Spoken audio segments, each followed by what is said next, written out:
An Indian priestess, Chundra Lela. Of late, I have been fascinated by the life stories of Indian Christians. Christianity in India is not a Western import. Particularly, I have been fascinated by the life stories and testimonies of Indian Christian women. One such story is Chundra Lela. Chundra Lela was born in Nepal in 1825, and she became an early widow at the age of 9. She was supposed to live an isolated life, but she had a fiercely independent mind and spirit. After the death of her father, she fled from her home. She traveled the length and breadth of India in order to find peace. She practiced extreme forms of asceticism. Her self-torture really did not give her the peace and freedom that she was longing for. On one of her travels, she came across a copy of the New Testament. She was extremely moved by it, impressed by it, and that began her conversion to Christianity. She became a convert in her early 50s. She was far from a passive convert, though. She began to teach women. A lot of these women did not really have access to knowledge or wisdom, particularly because they were not supposed to interact freely with men. She cared about literacy for women. She established schools and she began to expound the Christian scriptures. And because she had a comprehensive knowledge of the Vedas and the Puranas, she was very capable of engaging in sophisticated debates. She lived a long life, a fruitful and productive life. Ultimately, she found the peace, the life, the freedom that she had been longing for all her life. I'm going to read to you an excerpt from her biography. It's called An Indian Priestess, Chundra Lela. 70 years ago, a little Brahmin girl was born in the mountainous country of Nepal, to whom was given the name of Chundra Lela, playing of the moonbeams. Her father was a wealthy landowner whose forefathers had been the family priests of the Raja of Nepal for centuries, the first son in each family falling heir to the sacred and highest position in the kingdom. Her mother was the favorite of his 4 wives. At the early age of 7, Chundra Lela was married in great pomp and magnificence to the only son of another branch of the priesthood, and in this marriage were centered all the hopes of the proud and bigoted family.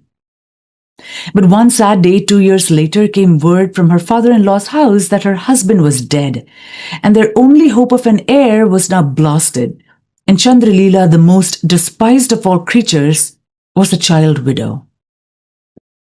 She remained in her father's house till she was 13 years old, during which time she learned to read her own language and also Sanskrit, the mother of all languages in India. Her father, being a learned man, was her teacher.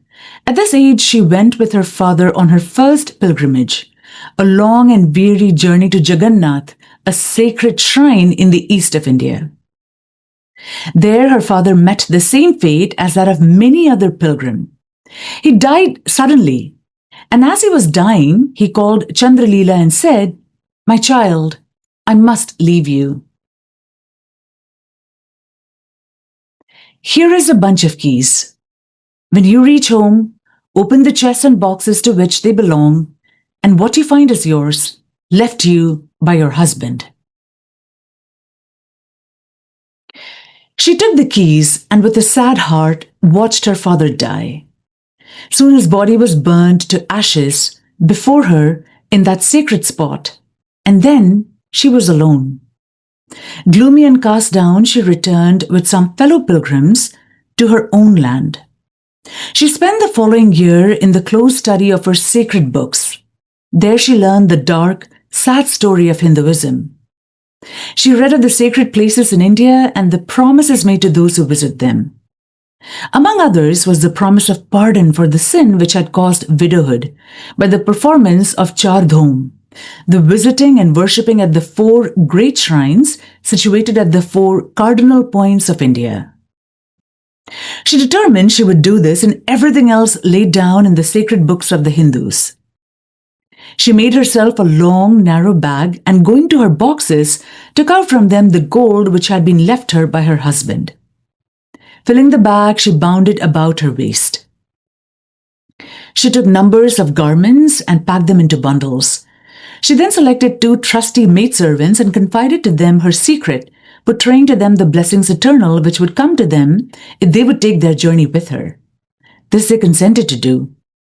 Her 2 brothers and sisters with her stepmother were asleep in the house on that night, the night this young girl stole away and began that awful journey in search of God. They were 7 days crossing the rugged mountains to the plains below. There being no railway, she walked until tired, and then to rest her would hire a bullock cart or ekka for a while. But walking along the road or riding, she counted her sacred beads and repeated incantation after incantation which she had memorized from the Vedas and other sacred books. She bathed in every sacred river and worshipped at every shrine on her way, making offerings to the idols and giving gifts to the Brahmin priests.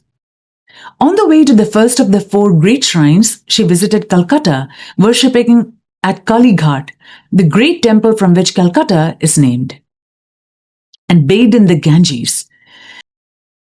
The temple stands on the banks of what used to be the Ganges River, but the stream has shifted, leaving a long distance away the old bed which is filled with water daily from the rising tide.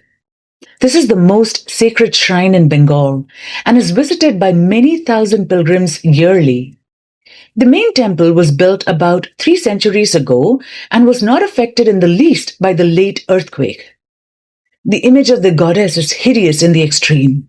She has a black face with a protruding tongue covered with blood and is adorned with a necklace of skulls. She is called the Bloody Goddess, and many goats and kids are sacrificed to her daily by her worshippers. On the regular festival days, the drain about the temple is said to flow full with the blood of her victims. The gloom and filth of the place, the rude clamor of the priests, the naked, besmeared bodies of her devotees, the quivering, bleeding bodies of the newly sacrificed animals, the sad bleating of the kids being led to the block are sights and sounds the visitor can never forget. At one time, human sacrifice was offered to this goddess, and thugs of India used to whet their knives before her and ask her blessing on their murderous deeds. Chundra Lela had traveled this route with her father the year before. This time as then, she fell in with many fellow pilgrims on their way to the same place. She saw many suffering from disease and hunger, dropping out of the way, not a few to die, away from loved ones, and without reaching the goal on which was centered their every hope. To these sights she had become somewhat accustomed, yet her young heart often sank within her. Still she trudged on, till at last, footsore and weary, she came in sight of the world-renowned temple of Jagannath.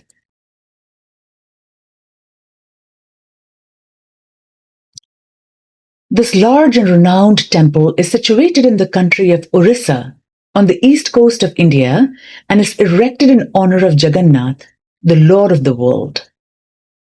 The word is from Jagat, the world, and Nath, Lord. This is one of the ugliest gods in the Hindu pantheon. It is only a stump of a body having no legs and only parts of arms. The head, eyes, and mouth are tremendous and out of proportion. The origin of Jagannath, according to one account, is this. The whole coast of Orissa was formerly one dense jungle, inhabited by wild beasts. In the center of this forest was a shrine, concerning which were fearful stories circulated, so much so that no human being dared approach it. A great king, having heard these reports, desired to visit the shrine and sent a holy priest to prepare the way for him. On the arrival of the priest, to his astonishment, he found the jungle, shrine, and all had disappeared, and the entire place was covered with sand. The king was very sad at this and thought it had been sent as a punishment for his undue curiosity, and fearing the anger of the god, began to worship him and offer sacrifices to appease his wrath. Being pleased with his devotion, the god appeared unto him, and commanded him to build another temple in the place of the old one and promised that the architect of the gods should himself come and make a new image instead of the one that had disappeared. The architect came and began his work using the trunk of a neem tree, under which the god Krishna had been killed by a hunter and which tree had miraculously floated to the spot. The architect declared if anyone disturbed him or looked upon his work before it was completed, he would leave the god in an unfinished condition. After waiting a fortnight, the curious king went to see the idol, whereupon the architect left off work, never to resume it again, and consequently, the god had only stumps of arms and no feet. The king was greatly disturbed, but procuring the bones of Krishna and placing them within the body of the image, it became, in spite of its hideousness, one of the most famous gods in India. The temple itself is magnificent. The ground for 80 miles around is called holy and considered the residence of the gods. During the Jagannath festival, innumerable pilgrims visit the spot from all over India. These poor, deluded creatures endure the greatest hardship, and multitudes die of starvation or disease on the way, and many more perish after they arrive at that dreadful place. At the time of the festival, the god is taken out of the temple, with the images also of his brother and sister. They are drawn up by means of ropes fastened around their necks and seated in an elevated position in the great car. The car is built in the form of a tower, sometimes 30 or 40 cubits high, and covered with the most indecent, obscene pictures imaginable, upon which throngs of men, women, and innocent children gaze by the hour. Immense ropes of great length and thickness are attached to this structure. Hundreds and even thousands of people lay hold of it and draw it through the streets amid the deafening shouts of the crowd. All are eager to lay hold of the rope. I have seen old, tottering women clamor for a place where they may touch or even kiss it. It sometimes takes hours to start the cumbrous car in the rain and mud. Those who draw it are besmeared with mud and yell like demons, while others throw themselves in front of the car or prostrate themselves in the mud beside it. As the car first begins to move, the excitement of the people seems to be uncontrollable, and the shouting of the immense crowds is like the raging of madmen.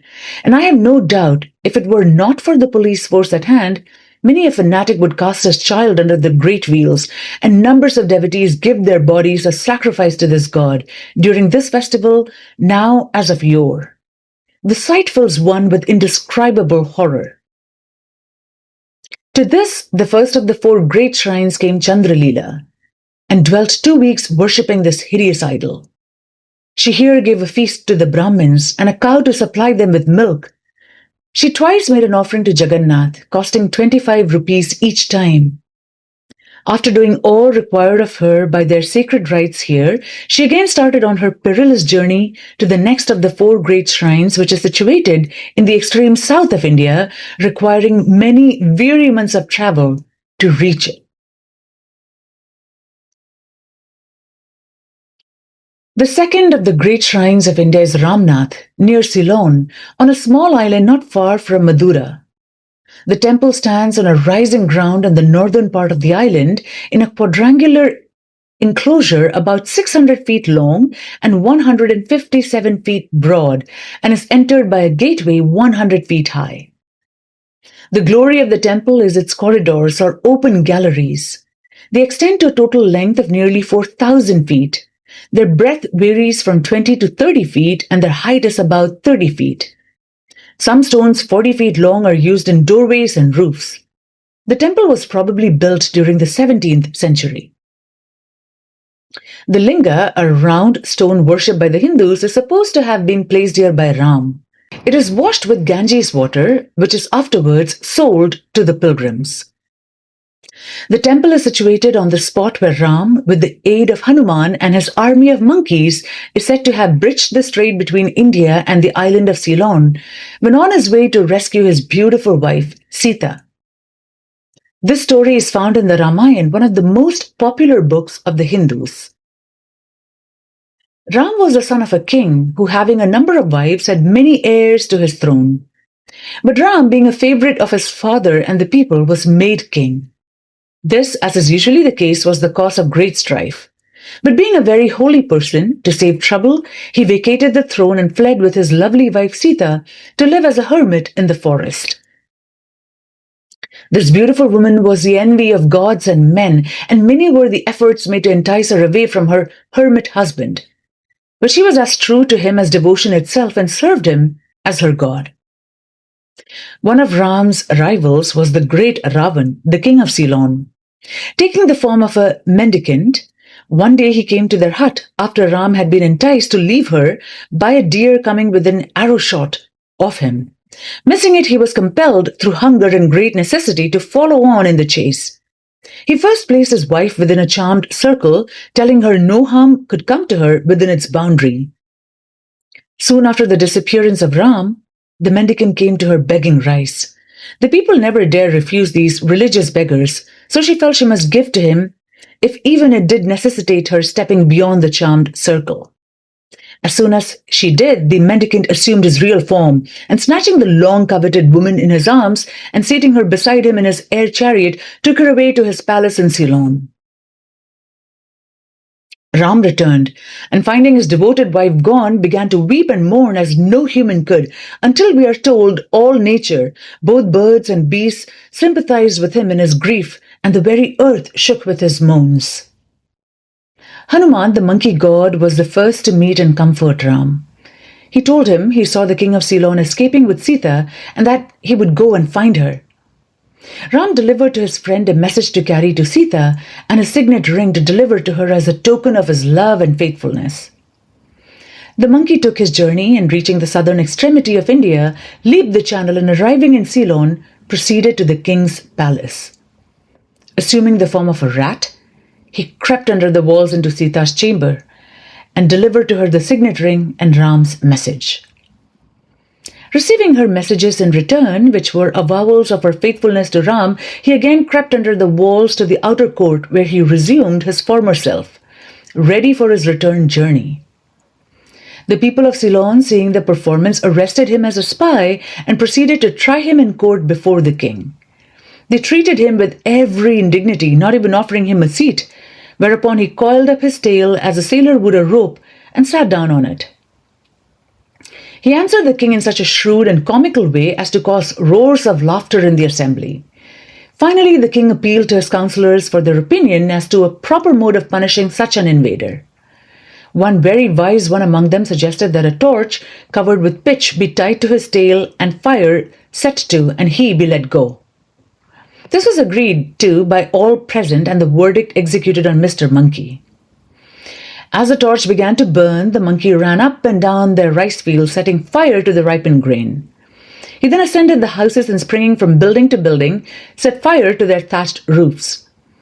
When all was ablaze, he took his tail between his hands, put out the fire, and then clapped his smutty hands to his face and made it black. And from that day to this, the grey monkey, with a black face and a long tail, the tip of which is black, roams all over India, the object of worship by millions of benighted people. On Hanuman's return, he gathered his army of monkeys and, led by Ram, proceeded to Ceylon to rescue and bring back the beautiful Queen Sita. The strait between India and Ceylon was bridged by monkeys tearing down the mountains and casting them into the sea, until Ram and his devoted followers crossed over dry-shod. After a severe battle, Sita was saved and restored to her husband. Such is the story believed in by all Orthodox Hindus today. The temple of Ramnath stands on the sacred spot and is visited by millions of deluded but sincere worshippers of this, their favorite god. After months had crept into years, Chundra Lela had at last reached the second of the 4 shrines, and here worshipped Ram 10 days and gave a great feast to the Brahmins and a cow to supply milk for Ramnath. She also posted a small image of Ram, which she carried with her in all her wanderings, adoring him as her special god. From hence she proceeded on her weary march, sacred beads in her hands, worshipping with all her blind devotion the only gods she knew.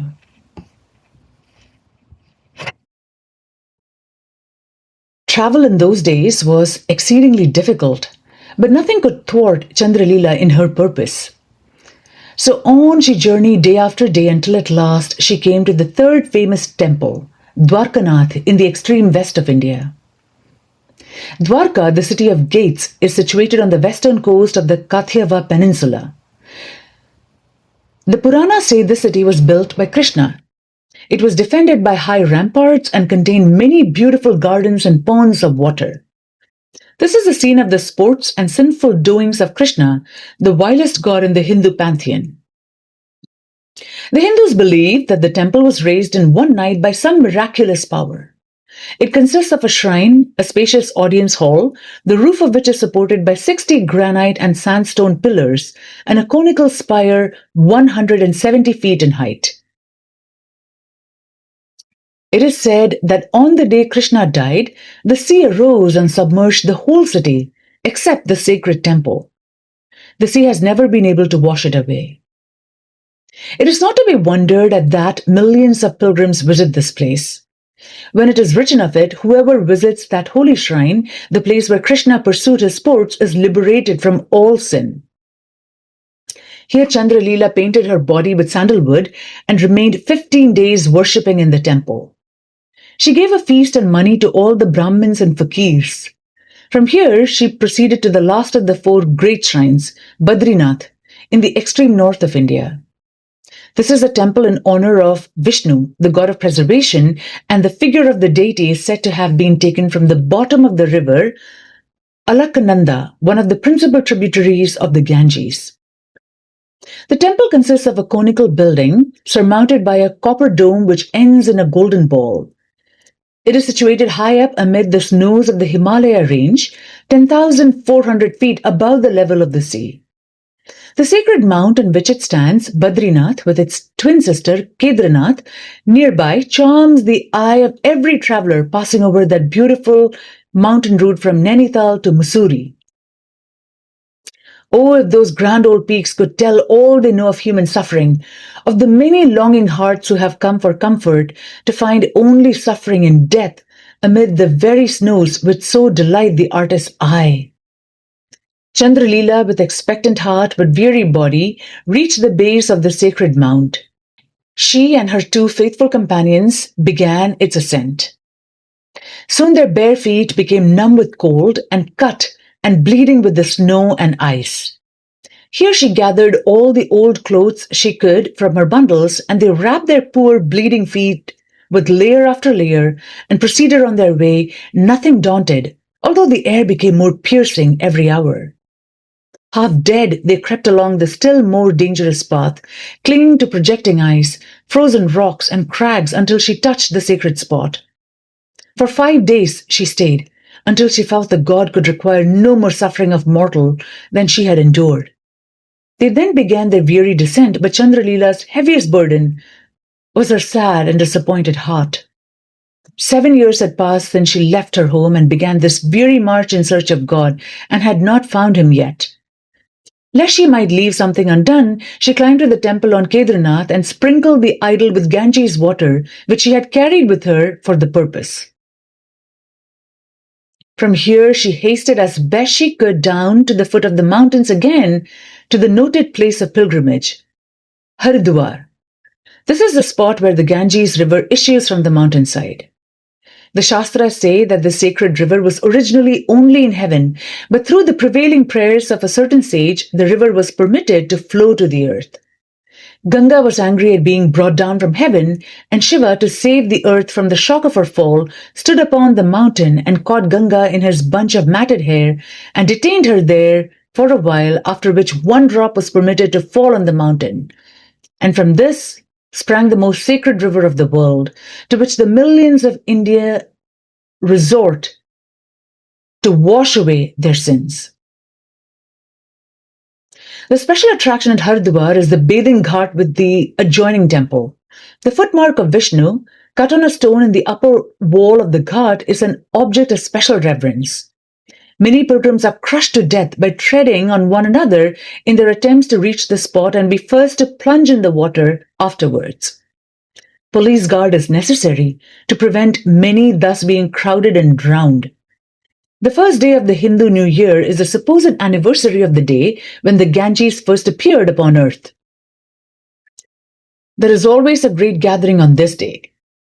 Chundra Lela bathed here with the rest and saw such sights of wretchedness and suffering among those who had come for the same purpose as she that her naturally brave but tender heart almost sank within her.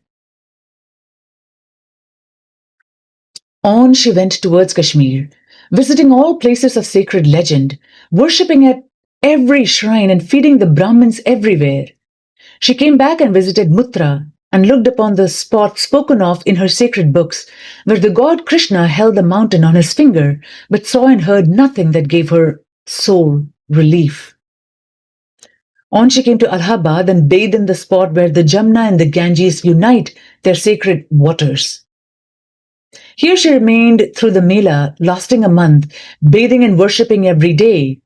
Well, there she visited the underground temple, worshipped the idol, and carried away leaves from the trees, which she was told grew in the midst of the temple under the earth, in the darkness, whose leaves were to heal the sick. This tree, unknown to the pilgrims, is carried in fresh every few days by the priests in the night time, and the poor superstitious worshippers are made to believe it grew there. Chundra Lela daily read her Shastras and followed their direction in all she did. On she went down the sacred Ganges until she arrived at Banaras, the sacred city of the Hindus. There she worshipped Shiva, the god of destruction, and made the prescribed offering of the following articles to the head Brahmin: an umbrella, a bed cover, a bed, a plate, a lamp and drinking cup, an earthen pot, a vessel for sprinkling idols, sandals, and a cow.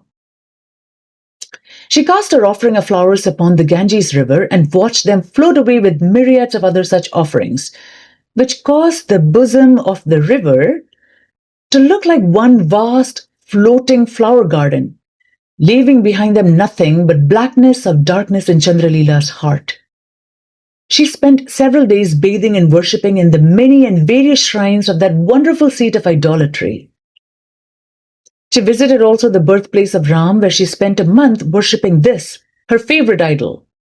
Here she was shown in the temple what they claimed were the cooking utensils of Sita, Ram's wife. Near this place, one of her faithful maidservants took cholera and died. Chundra Lela did everything she knew to save her life, but to no avail. The police burned the body and all the clothes. Well undecided as to what to do, three of pilgrims passed her way one day. She asked them where they were going, and they said, "To Jagannath. Let me join your band and go on with you. I am all alone." They told her their way lay through a dense forest, and great would be their suffering before they would reach the other side. Still she went, and suffered with them many hardships. The gold she had brought with her was growing less, as from it she had made expensive offerings and had fed herself and her companions all these years. She ate none of the things which were given to other pilgrims, such was her independent spirit. One day they arrived at a place, the residence of the king, 20 miles from Midnapur. There the king had built a resting place for pilgrims, and every day he sent them gifts of rice, dal, and ghee. As they stopped to rest, Chundra Lela sat reading her Shastras when the king's servant came to distribute food, which offering she refused, saying, "I eat my own, not what belongs to others." The servant, amazed, returned to the king, saying that all had taken excepting a woman who sat reading her sacred books. The king sent for her, and she was ushered into the presence of the queen and her maids of honor. "From whence have you come?" they inquired, "and why did you refuse the food we sent?" "My home is in Nepal," she replied, "and my father was the family priest to the king of Nepal. I pay my own way and buy my own food." "Why have you come all this distance?" again they asked. "I'm trying to find God and deliverance from sin," she said. She then related her history in the presence of the king and queen, who were greatly moved by her story of the suffering she had undergone during the years of pilgrimage. "Stop with us and cease your wandering. Be our family priestess."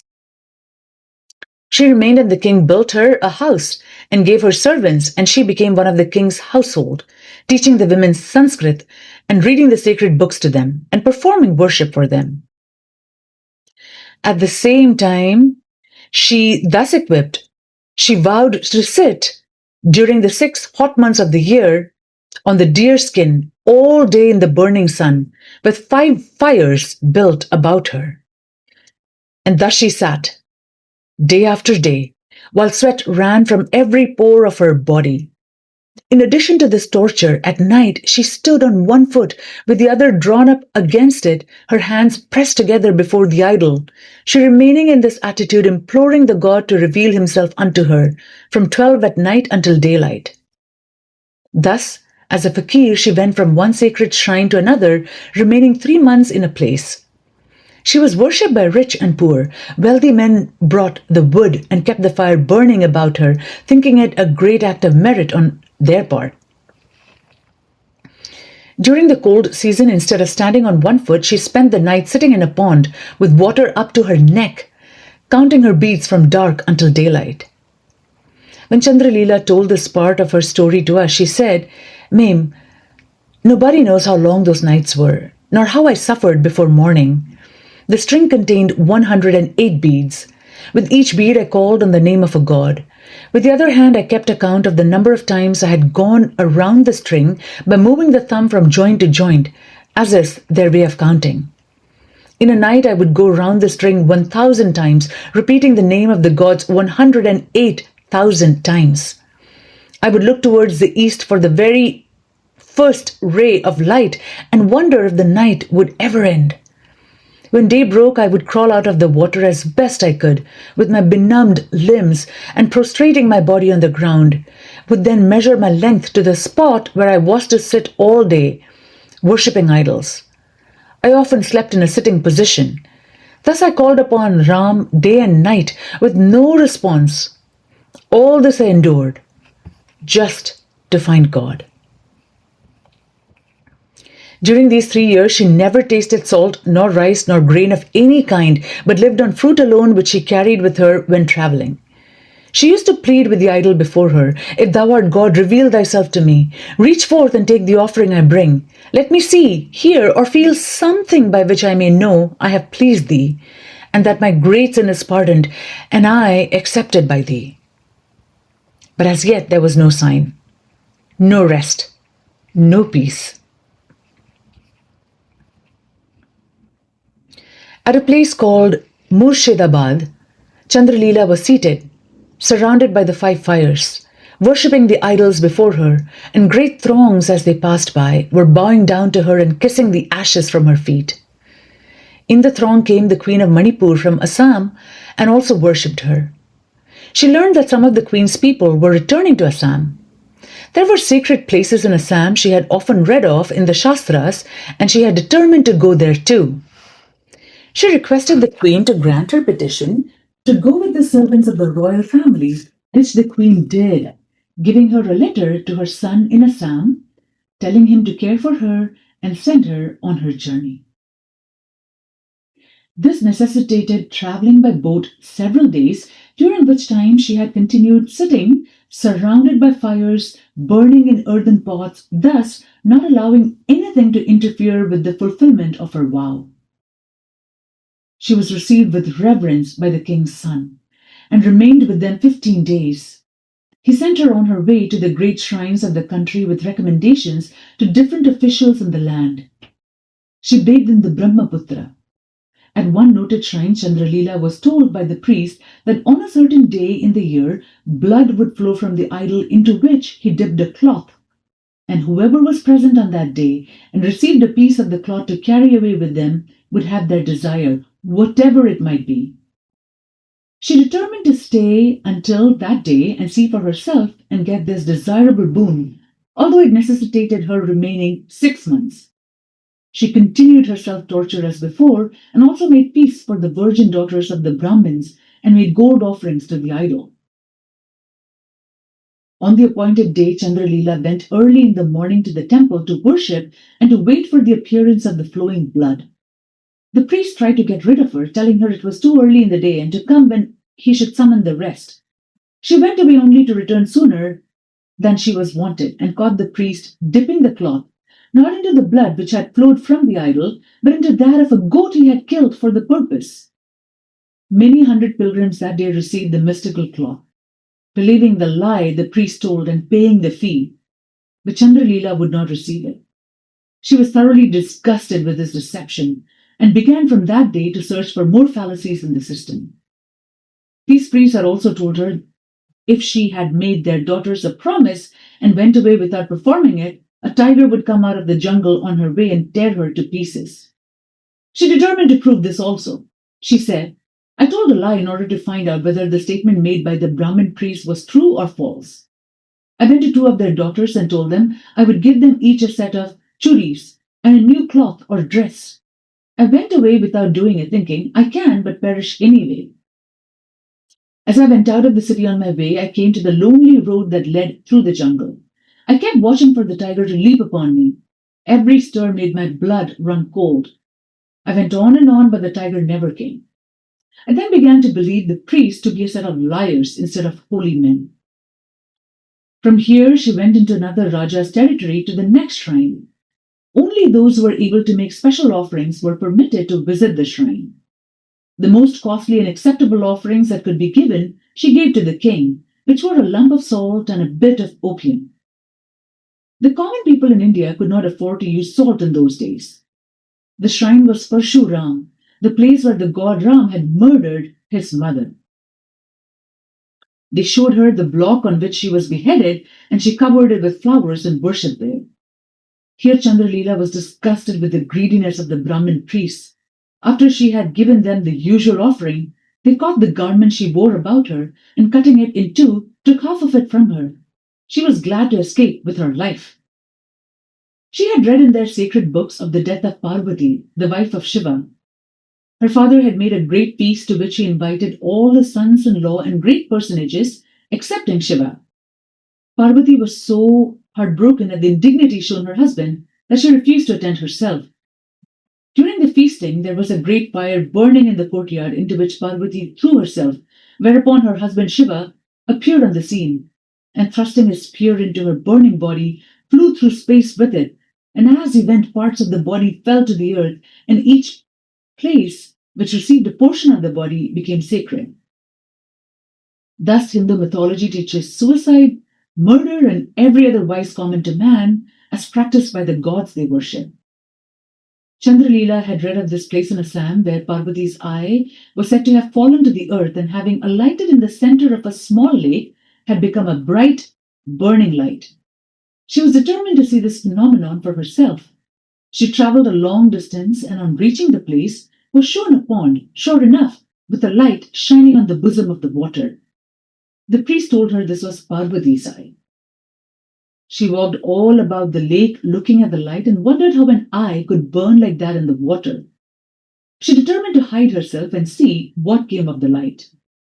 A little while after dark, she saw the priest come down and enter a boat and go out to the center of the pond and replenish the oil in the little lamp that was so arranged as to be held just above the top of the water. She then lost faith, not only in the priests but also in the teaching of the Shastras, and yet continued their practice. She remained in Assam the 3 months of the hot weather, sitting, as before, all day in the hot sun, with 5 fires burning around her. In the performance of this, her sacred books promised her whatever she desired of God. At the end of this time, she desired to return to Calcutta. A wealthy native gentleman paid her way by ship. The captain did not wish to take her on board, covered as she was with filth and ashes, and having with her earthen vessels and wood for her fires. He told her she would have to pay more than the ordinary fare. She paid the amount he named and was allowed to embark. On the way, they had a great storm.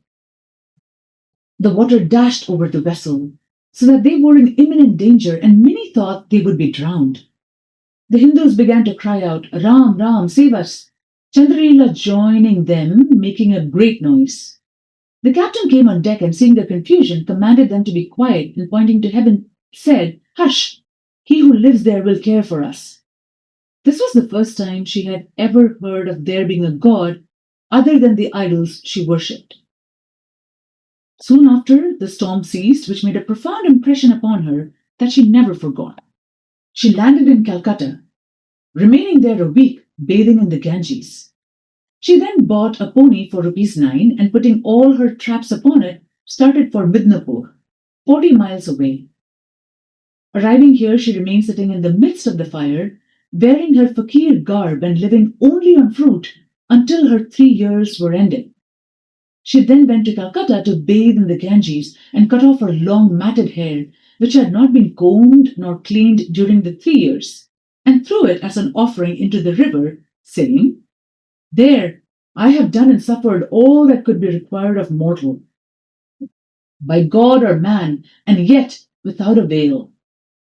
Oh, those long, weary years of wandering, and yet the great father pitied his poor, benighted child, and would finally lead her through the dense darkness until, from the lips of one of his messengers, she should hear the gospel, believe it, and find the Savior she had for so many years been feeling after."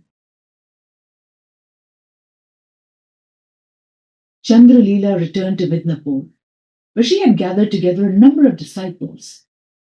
Among them was a little boy of whom she was very fond and who had come to her in the following way. One day a woman came and, bowing down to her and kissing the ashes from her feet, said, "I have one great sorrow. I am childless, and my husband will marry another wife if I do not bear him a son. What offering can I make the gods by which I may obtain a son?"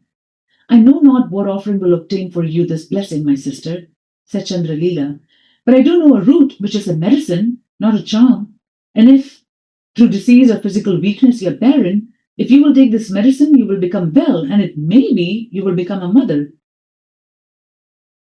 The woman was pleased with the thought and took the medicine, and in time became the happy mother of a son. This son was brought and dedicated to Chandra Lela, who taught him from his infancy. After her return, there was a native official who had often seen her sitting beside the road, engaged in worship or teaching her disciples. This man's wife sent for her to come and read the Shastras to her.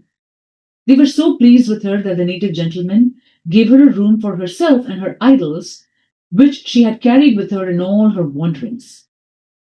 She here taught many women the Shastras and performed worship for them, although she herself had lost all faith in her idols. She also had access to the homes of many leading families and spent her time in instructing her disciples in the sacred books of Hinduism. You may worship these if you like. I have done them homage many long, weary years, all in vain. I will never worship them again. There is nothing in Hinduism, or I would have found it. Into the home of her little disciple she went often. Soon her sister was married and went to live in her father in law's house in another part of the city, which was near the mission, which was the home of our late Dr. Phillips. His sister Julia was then a Zanana worker of the American Free Baptist Mission and taught this newly married girl, whose name was Parvati. One day Chandra Lela went to visit her and found her reading Christian books, the first she had ever seen. "Where did you get these books, Parvati?" she asked. "The lady who comes to teach me brought them," Parvati answered. "Could I see this lady?" "You come tomorrow at 3 o'clock and you will see her. It is the day she comes to teach me. I will be sure to come." Chandra Lela went, but something had prevented Miss Julia from going. An old Bible woman and a young girl, Surji, went in her stead. They were so struck with Chandra Lela and her great desire to see the lady that they came back and told Mrs. Phillips that they had seen a wonderful priestess who wished to hear them read. The next day, both Mrs. Phillips and Miss Julia went to see her, and on that day from their lips Chandra Lela heard the gospel for the first time. She asked them to teach her Bengali grammar and bought a book of them. The ladies then handed her a Bible, told her it was our religious book, and asked her to read it. She paid them 8 annas for it and took it home with her and began to read it day and night. She gathered up a school for them, and the missionary ladies, with their Christian helpers, taught her and the school. She was not satisfied with this, but soon began going to the mission house where she might hear more about Jesus and this new religion. She was faithfully instructed and soon began to love her Bible, so that she not only read it herself but taught it to her disciples. When they came to hear her read and expound the Ramayana and Shastras as before, she said, "I will not read these, but will read my new book to you." "Why do you not read the old books to us?" they asked. "Oh," said Chundra Lela. This new book is a good book. The women listened, delighted, but the men said, What is this you are reading to us? Christian books? You are going to be a Christian. Don't go to the missionary's house anymore. We will bring you a teacher who will teach you Bengali grammar in our house. No, she answered. I will not read with the Pandit. I wish to go to the lady and learn of her. They then threatened her, saying, If you become a Christian, we will all turn you out and people will call you mad and beat and stone you. The Christians will soon get tired of you and throw you off. Then what will you do? Jesus is God, she replied. If I die for him, I will be saved. I am not afraid. You people cannot hold me and need not try. You yourselves ought to become Christians. She then began to tell them about Jesus and explained the gospel to the throngs that gathered about her. After she had been taught 2 months, Chundra Lela told the missionary she wished to become a Christian. One day while she was in the mission house, Dr. Phillips and his father came into the room. The latter asked, What country are you from? My home is in Nepal. Are you a saint or sinner? She answered, My father and mother were born in sin, and I likewise. I have worshipped idols in all countries and told many lies and done many mean things. Can I say I am good? Dr. Phillips then asked, You say you have worshipped all these idols. Have you got pardon for your sin? I have worshipped every idol I know. I have gone all pilgrimages and done all the Hindu religion has taught. But I know nothing about pardon and have no peace. Not your idols forgive sins? Continued Dr. Phillips. If not, how will you get pardon? She answered, I have now read about Jesus and learned that he is the Savior and can save and pardon me. Believing this, I wish to become a Christian. Miss Phillips then said, You have seen many temples of Hindu gods, but have you ever seen our church? No, she answered, I've never been in a Christian temple. When can I come? Tomorrow afternoon we have service. Be sure to come. She then showed her the church. Chundra Lela gives the following account of the first time she ever attended Christian worship. I went at the time appointed. My hair had grown again until it lay on my neck. I still wore the dhoti with nothing covering my waist, but as I entered the church, I drew the end of the cloth over my head and about my body. Dr. Phillips was in the pulpit. From his lips I heard my first sermon. Oh, what a sermon! While I sat listening, my heart was stirred within me, and I felt I had found that for which I had long sought. I wished to leave Hinduism with all its cruel deceptions and come out at once. After the service, Dr. Phillips and the native pastor came to see me. I said to the former, Sahib, I wish to be baptized. He answered, When you become a Christian, you will have great sorrow. All will forsake you. And if you get no rice to eat, what will you do then? I answered, God feeds the birds. Will he not feed me? He who made the mouth, can he not put food into it? God will take care of me. I am not afraid. He then heard my name for the first time. From the church I went back into my Hindu home, but could not sleep or rest. I would lie awake at night, wondering when I could leave all and become the Lord's. For another week she continued learning. At the end of that time she went to Dr. Phillips and told him that she wished to prepare to come away from her Hindu friends. That she had some money and brass vessels in the house of a friend some distance away and asked if she had better go and get them. Dr. Phillips said to her, I fear if you go, Satan will say, Here, take this money and stay here, and not let you come back any more. Then I will never go, said Chundra Lela. She told him about the idols that she had carried in all her pilgrimages and her Hindu books which she had stored away in the Boostram's house, and Dr. Phillips sent an old woman with her to bring them away. She put them in her disciple's house where she was staying. They asked her if she intended to worship them that night, if that was why she had brought them. Her reply was no. I have left all that long ago.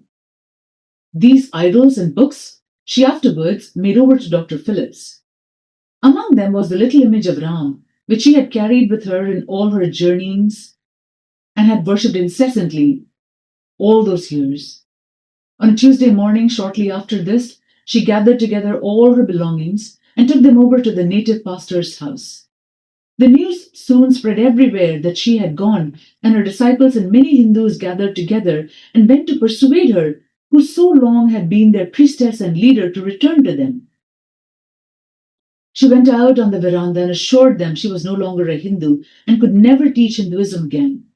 To prove to them that she meant what she said, she called the pastor's wife to bring her a cup of water and, taking it from this Christian's hand, drank it before them. She then asked another Christian for his hookah and sat down and smoked with the group of Christians, thus breaking her caste in the presence of those who had come to take her back. They went away saying sorrowfully, "Now her caste is gone. She is nothing more to us." Chundra Lela smoked then, but has not since. For many years she has believed smoking and drinking intoxicants to be incompatible with a pure heart, a truth I believe everyone filled with the Spirit will confirm.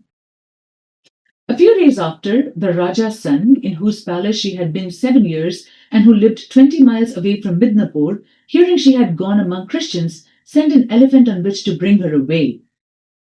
Learning that she had broken caste, they returned without seeing her. Chundra Lela afterwards went to his palace and preached Christ to them and taught him the Bible. He is now convinced of the truth and would declare himself a Christian were it not for his people and position. She lived a month with the native pastor's family, paying the woman who gave her food to eat 5 rupees. She spent much of this time in reading the Bible and studying the doctrines of the Christian faith.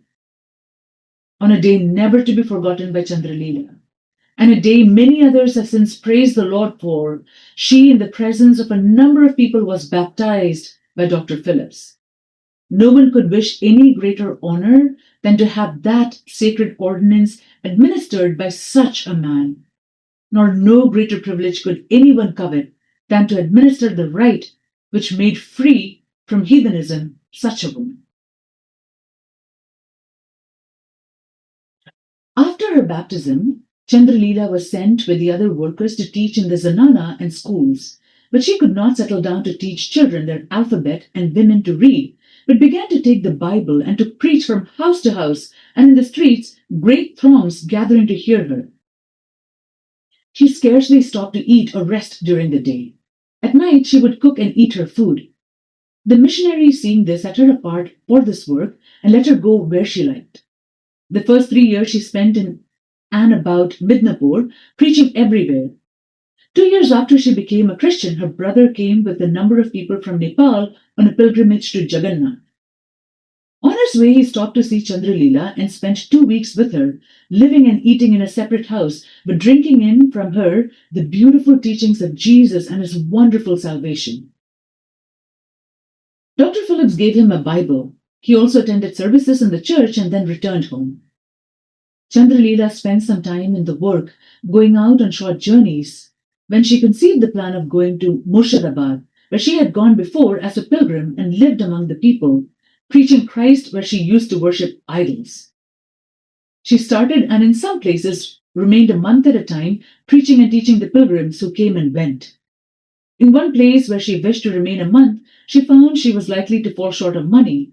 So she invested $4 in wood and mangoes and set up a little shop under a peepal tree, which she also made her preaching stand, thinking she would preach and sell her goods too, and thus make enough to keep her in food. She would begin to preach and a crowd would gather about her, and she would become so interested in what she was telling the people that she forgot all about her wood and mangoes, and they would steal them and run away. When she had sold the remainder, she found that instead of any profit, she had lost on the investment. She decided that the Lord did not wish her to sell wood and mangoes for a living, but if she would trust him, he would take care of her.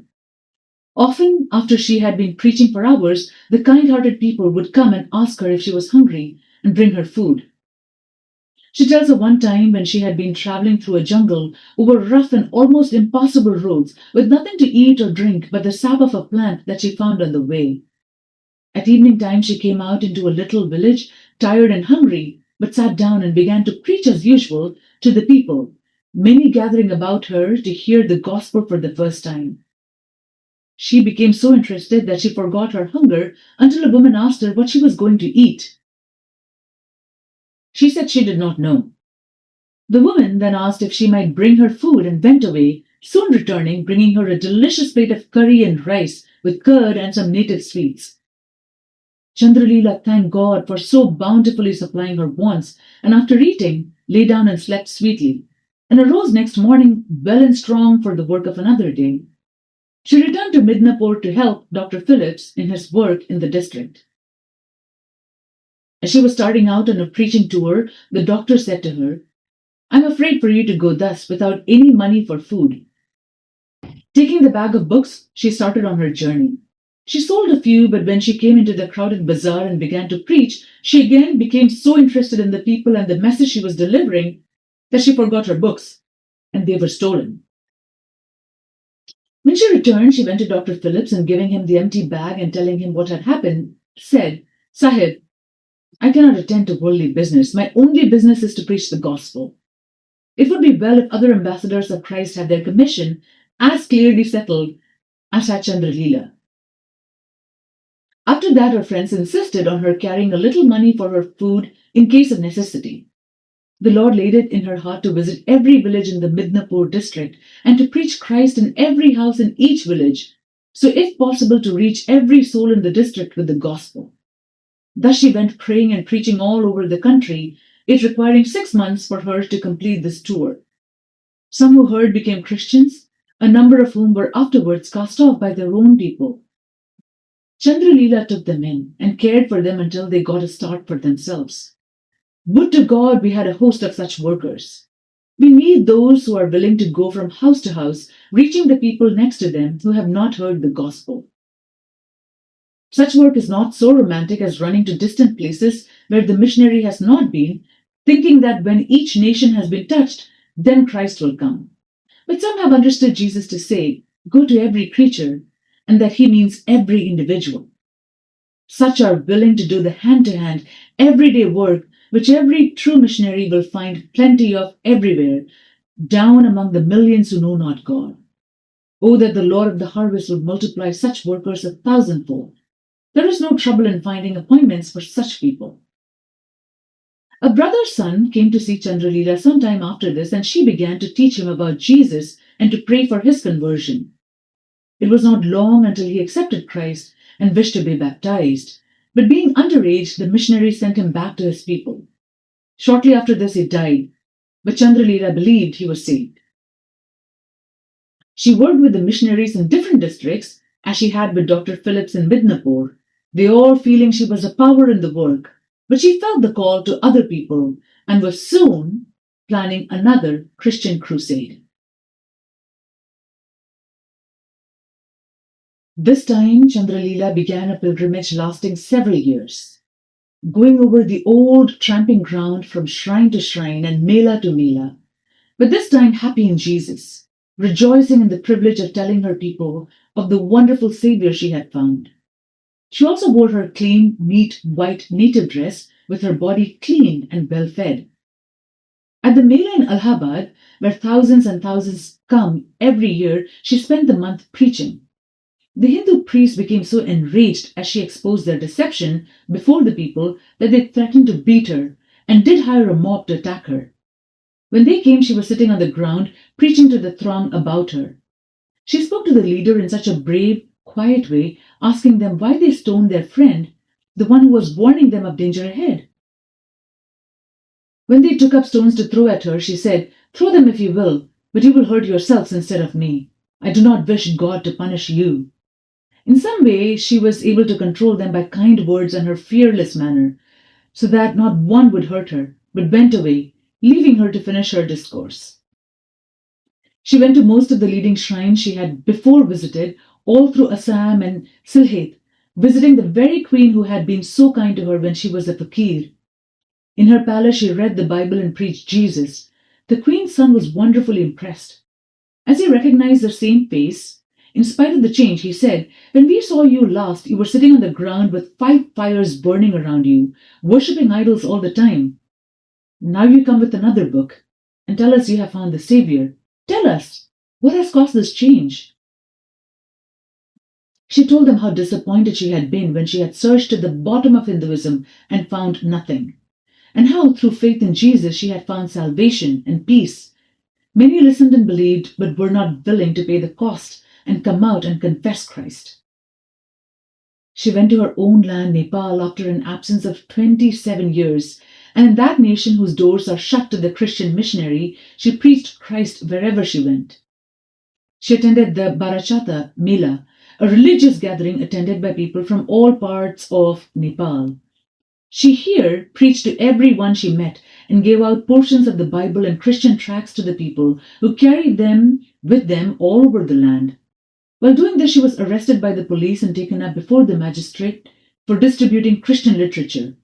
The magistrate asked her who she was, and she told him she was a Nepalese and was only giving good books to her own people.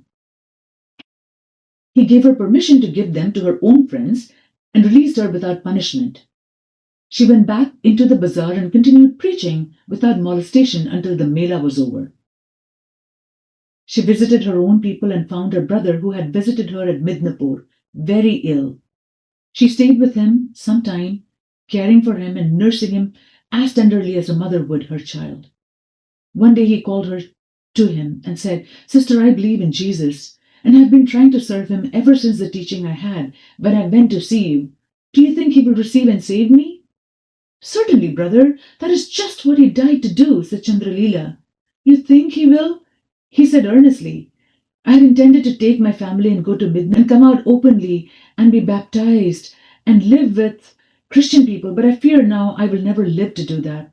I feel my days are few, but I wish to die a Christian. And you think Jesus will receive me anyway?" "Yes, brother, I know he will receive you now. Do you give your soul and body to him?" "Yes, I do. And I believe Jesus does save me. Oh, I wish I could be baptized." "But there are no pipes here, brother." "No, not one in all our land," said Chandralila yearningly. "And how could I bring one so far?" "You could not," said the dying man, "for there would not be time. But Leela, you are a Christian and you preach the gospel. Why could you not baptize me? I do want to die a Christian." Chandralila thought a moment and then looked into the face of her beloved brother, for whom she had so long prayed, and then said, "Surely God would not be angry with me for doing such a thing. When I have performed all kinds of official and priestly services before heathen gods, I surely can do this for him." She quietly left the room and returned, bearing in her hand a brass bowl of water. Placing it on the ground, she reverently knelt by her brother's bedside and pouring out a heartfelt prayer to God, who had so wonderfully led and saved her, and had now answered her prayer in the salvation of her brother, she asked him to bless the water she was about to use and to fill her brother with the Holy Spirit. She then, still kneeling, took the water and dipping it with her hand, poured it upon the head of her brother, saying, "My brother, I baptize you in the name of the Father, and of the Son, and of the Holy Spirit. Amen." She bowed her head in silence, and it seems to me that during that solemn ceremony, the angels and the Saviour himself must have hovered over that couch and filled that room, away there in the center of that heathen nation, with the glory of heaven. As she rose, a sweet smile of peace had settled upon her brother's face, who was now no longer a heathen but a Christian. A few days later, the angels made another visit to that room and carried her brother away with them home. His heathen friends prepared at once to burn his body, as is their custom, but Chandralila had been asking God to grant her the privilege of seeing her brother buried as a Christian. She pleaded with her friends without avail. They said, "You need not think because you are a Christian, we are to do like you."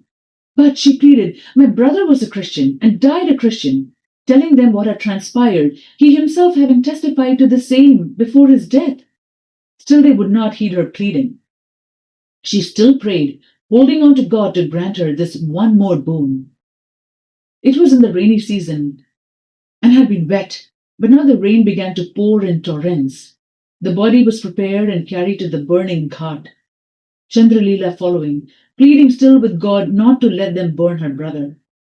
The funeral pyre was surrounded with water, and still it rained. They placed the body on the pyre and attempted to light the wood, but could not. Again and again they attempted to fire the wood, but without avail. The rain still poured, and the water rose higher and higher above the wood. As it grew towards night, Chandralila stepped forward and said, "My friends, do you not see our God does not intend to let you burn one of his children as a Hindu? He has heard my prayer and sent this rain to prevent you. Desist and grant me this beloved body before God, in some dreadful way, prevents you.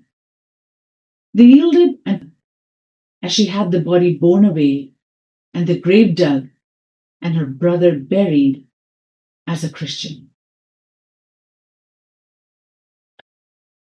When Chundra Lela first came to our home 2 years ago, a stranger, at least once in our lives we entertained an angel unawares. Her face first impressed us, and then her calm, unruffled spirit. Soon we saw her devotion in God's work, not waiting for others, but going every day, from early morn till late in the evening, preaching everywhere. One day she would be found sitting at the feet of a native princess, reading the Bible to her and the women of the palace. Another day in the bazaar, preaching to the throngs that come and go. At other times we have seen her come quietly into a room filled with educated native gentlemen and seating herself in her favorite position on the floor, began to talk to them. At first, they are inclined to ridicule her, but she goes on until soon they forget she is a woman and are astonished at her knowledge of their own sacred books, of which she is able to repeat from memory page after page. Soon they feel her superiority, and one after another, in their intense interest, draw nearer and take their seat on the ground before her. She will hold them for hours, telling them of their own religion and its emptiness. She then presents Jesus in such a way that it seems to make them want to know him. She preaches in 4 different languages. Her simple habits, her forgetfulness of self, her intense interest in others, and her great faith in God are traits of character which seldom blend in one person and make her life beautiful. She is now about 65 years of age and begins to grow feeble and her eyesight dim. But she still travels 40 and 50 miles distant to preach, holding meetings in different parts, working and praying for the salvation of the people. The numbers who have been led to Christ by her will never be known until she receives her crown. Not long since she was out in the district with some missionary ladies and Bible women. A large throng had gathered. Chundra Lela had been preaching and giving some of her strong arguments in favor of Christianity when one of the missionaries said to the headman, "How can you answer such truths as these?" "Oh," said the Hindu, "these women know nothing. Wait till you hear the wisdom of our priest." And he went away to call a man who came in his Brahmin garb and took his place among the people in great dignity. As he began to speak, Chundra Lela recognized in him one of her old disciples, and after greeting him pleasantly, said to the people, "All this man knows, I taught him, for it was I who gave him his mantras, that is, taught him to repeat prayers to the gods, teaching him the Vedas, and giving him the right to perform priestly ceremonies." She then explained to them how false she had found all these things to be and how real and blessed were the teachings of Christianity. This made a great impression upon all who heard. Chundra Lela for 30 years has thus been preaching the gospel all over this dark land, to congregations immense and small, and two, while great assemblies of wise men are spending days discussing the important question whether women should be allowed to preach or not, and some are even hesitating about it being the proper thing for her to pray in public. The press and the pulpit, with bodies of reverend gentlemen and great bishops of the church, have been agitated to white heat over the momentous question whether women shall or shall not be allowed to sit with them in general conference. While the propriety of these things is being discussed and legislated upon, Chundra Lela goes on reaching the thousands of both educated and ignorant, of high and low, of men and women who are thrilled and held for hours, spellbound by her spiritual power, she pouring forth the life-giving words in such a way as the most reverend doctor of divinity might covet. Here, Chundra Lela, as she says, "All this I suffered to find God. What have we done to make him know?"